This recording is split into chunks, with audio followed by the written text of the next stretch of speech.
white na ADV 160. Ganda talaga, linis tingnan, no? So ang cash price nila dito is 170,750. Lumabas na pala yung bagong NMAX, no? Yung version 3, NMAX Tech Max. Alam ko may mga lalabas din na bagong Honda scooters eh. 2025 na PCX 160 tsaka ADV 160. So tara, punta tayo ng Honda Parañaque, makibalita tayo.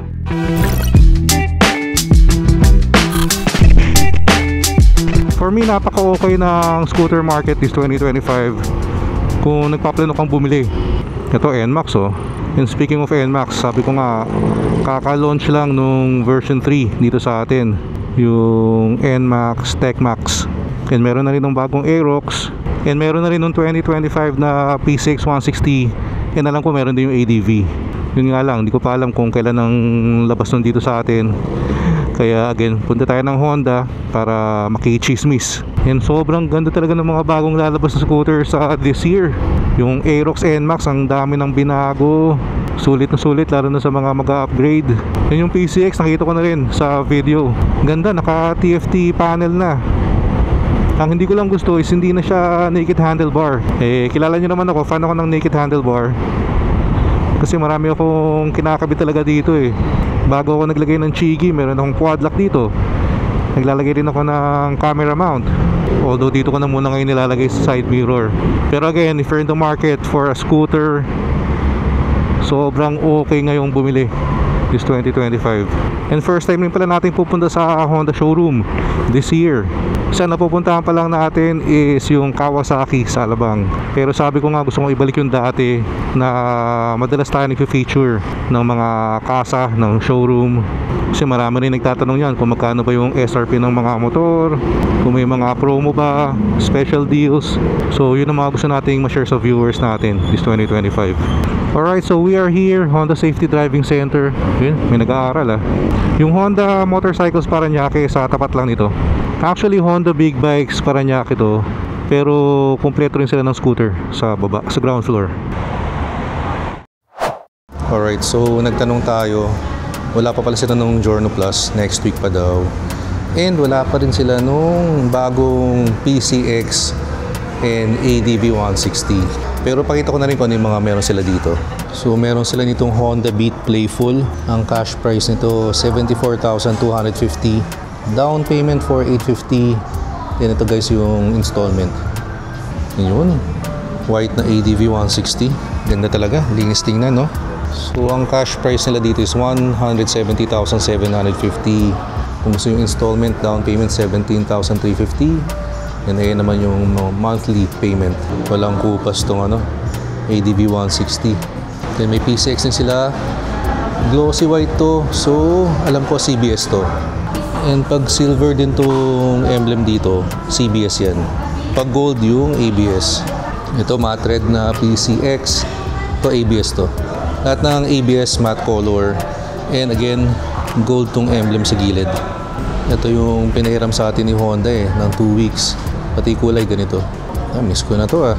And meron din silang matte black PCX 160 ABS and yung glossy black CBS version. And may CB 150X din. Kung mahilig kayo sa mga adventure ride, perfect to. Ito naman Honda Click 160. Ito isa talaga sa best sellers ng Honda. Siyempre yung gulay board, very reliable na scooter. Itong Honda Click 160, 120,750. Down payment 6,100. Then ito yung monthly amortization. Sulit na sulit to pang everyday use. And may big bikes na rin sila dito ah. Dati puro sa taas ang big bikes nila eh. CB 650R 564,000. Ito yung e-clutch version na ganda, no? Meron din CBR 650R. Ganda ng kulay nito. This is 549,000 pesos. Pero hindi pa pala e-clutch version to. Meron ding Winner X dito. Winner X Racing 135,750. Ganda ng colorway nito ah. And meron din sila dito ng Honda e-bike, yung EM1. Meron tayong test ride video nito. And TMX Supremo 82,750. Tara, akit naman tayo sa second floor. Ito puro big bikes na. So meron ditong Honda Rebel 1100. Ganda no, color blue. This is 650,000 pesos. CBR 650R, same lang sa baba. Pero mas maganda yung ano nito color, 554,000. Hindi rin e-clutch. Pero na-test ride ko na rin dati itong CBR 650R eh. Sobrang nag-enjoy akong gamitin to. Ito, 594,000. E-clutch to. Yun, sabi na. Pag e-clutch, hindi nyo na kailangan mag-clutch. Parang semi-automatic na. Then meron ditong CL500, I think.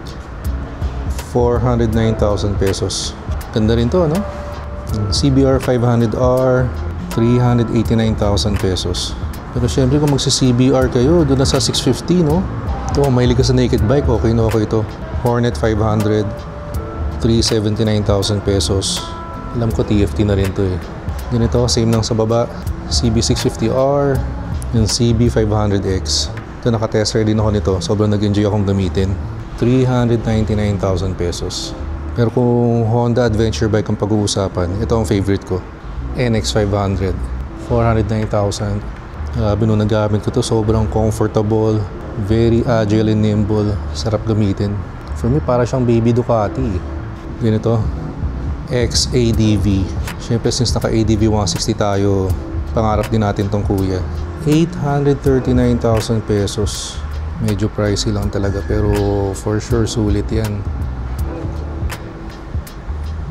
Then, Africa Twin, 1.170. Nice. Ito na yung endgame adventure bike ng Honda. Lapad eh, oh. And ito yung motor ni Kong TV Goldwing sa 2 million pesos. Ano yung OBR niya dito? Sobrang komportable. Para ka nang nakakotse dito sa comfort eh, oh. Sa features. Ang lapad eh, no? Hindi ka pwede mag-filter dito sa traffic. Ayan, may mga merch din sila dito. Honda Racing Jacket.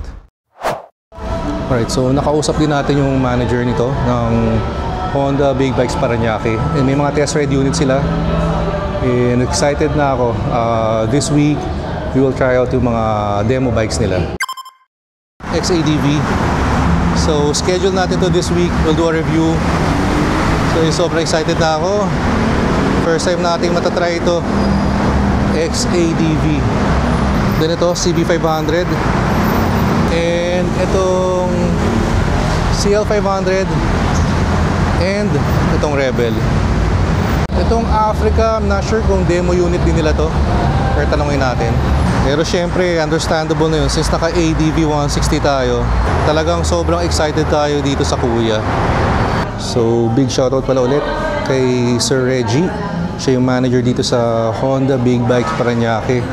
So again guys, if you're in the market for a Honda motorcycle, scooter, big bike, dito na kayo pumunta. Kumpletong kumpleto. Pero hanggang ngayon, sobrang excited pa rin talaga ako na very soon magagamit na natin si Kuya XADV. Alright, thank you very much Honda Big Bike Parañaque. Always very accommodating, kaya tuwing papasyal ako dito, nag-enjoy ako eh. And Kuya XADV, see you soon. Parang pinalaking ADV 160 lang eh, no? Same color pa, matte black. So kung may mga gusto rin kayong Honda bikes na matest ride natin, pa-comment down below para masubukan natin. Kung wala doon sa mga demo unit sila, we'll try to request. Pero nakakatawa talaga, sobrang Honda. Very supportive sa content creators. Pero syempre two-way street din naman yan. Nasa content creator mare-review ko yung bike nila, magagamit ko, I'm able to experience it and share it sa mga viewers natin. And at the same time, we're able to help yung brands din get more exposure. No, meron yata ang aksidente dito ah. Ride safe lagi guys. Sana naman okay lang yung mga involved. Oh ma'am, sana okay ka lang po. Ano kaya nangyari dun? Kapag nasa service road talaga kayo tapos nakamotor ka, dapat doble ingat. Parang nakapanghina lagi pag may nakikita kang aksidente sa kalsada eh, no? Pero going back sa topic natin, kung merong mga motorcycle brands dyan na gustong makipag-collab sa atin, PM lang kayo guys. PM lang po kayo kung meron kayong motorcycle na gusto mo ipa-review. Pero actually masipag naman ako mag-reach out sa mga motorcycle brands din. Pero iba siguro medyo busy, hindi sumasagot. Para sa akin mas magiging maganda yung mga motorcycle reviews natin pag mas madami tayo natatry na motor, mas marami tayong na-experience na bikes, kasi mas marami na tayong comparison eh. So yun ang mga gusto nating damihan this year sa channel natin. More showroom features and more test rides din pag review ng bikes. And guys, kung trip nyo naman yung mga ganitong klaseng content, small favor na rin, kung hindi ka pa nakasubscribe, please click the subscribe button below and like and share the video. Salamat. So again, doon sa mga interesado sa XADV test ride natin, watch out, coming soon na yon. I suggest click nyo na rin yung bell icon para pag na-upload ko na yung video, mana-notify kayo. So guys, maraming salamat sa mga sumama sa atin today. And kita-kits tayo sa next one. Ingat kayo lahat palagi. Always ride safe. Peace out.